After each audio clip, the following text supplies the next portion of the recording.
Welcome back, everybody.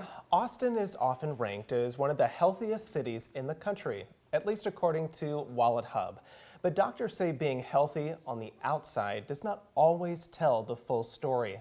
New guidelines are now urging people to start checking their cholesterol earlier, with a growing focus on the hidden risk factors that could lead to heart disease. That is why today we have the chance to sit down with an expert, Dr. Vipul Madwhani from Baylor Scott White Cardiology. Doctor, thank you so much for being here. Thank you for having me. So let's talk about these new guidelines. What has changed and what prompted this change? Yeah, I think this is an exciting document. I think the last two iterations of the guidelines, they went away from the model of goal and threshold.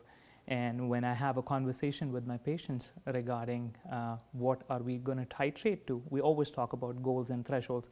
So I think this is the resurgence of the goal and threshold back into these guidelines. And I think it works really well because I can set expectations with my patients that, okay, this is going to be our target.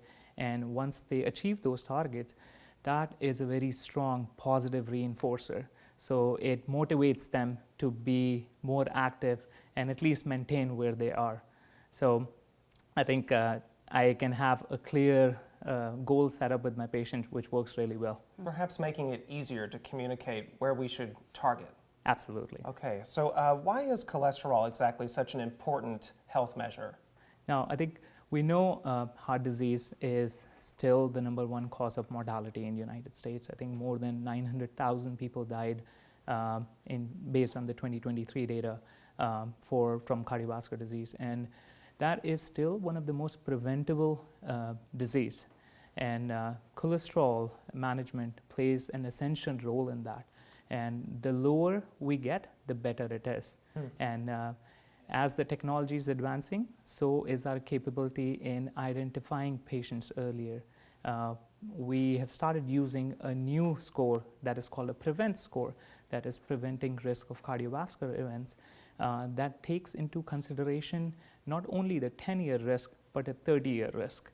So patients that we were being classified as a low risk at 10-year mark, these patients can better be classified in the 30-year data, and we can start treatment earlier and at least have a discussion regarding lifestyle changes earlier.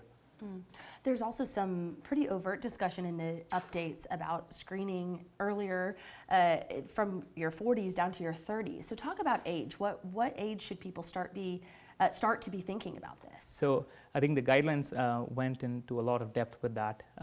The initial screening starts as childhood. Toddlers, I think anyone that's above 2, if they have history of premature atherosclerotic coronary vascular events in the family, or if they have family history of familial hyperlipidemia, those kids need to be screened earlier than at 9 to 11 years. That is also the recommendations from American College of Pediatrician to do a lipid panel. Then at age of 19, the recommendation is that we do a lipid panel to see and then classify them based on their PREVENT score.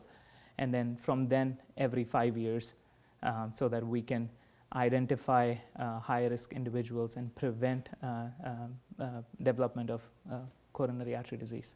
Prevention is key there, but I wanted to ask you about something else in the guidelines. It highlights something called Lipoprotein A. I hope I'm not butchering that at all. No. But what is that exactly, and why have we not heard much about that before? Yeah, no, that's a great question. Lipoprotein A, it's a protein particle that is more genetically determined.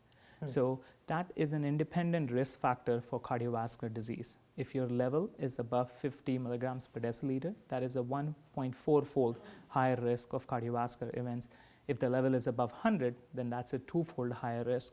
And I think when I'm treating patients with dyslipidemia, I usually check a lipoprotein because I think that gives me an assessment of their baseline cardiovascular risk, and I think I can be aggressive in lifestyle modification and early initiation of therapies in these patients. Doctor, there's so much in these guidelines, and we encourage everyone to, a little light reading, go look through them, see where you fall, and of course consult your doctor about any questions. But doctor, thank you for shedding some light on what's going on with these changes and what people need to know at home to keep themselves healthy. No, it's my pleasure to be here. We appreciate it.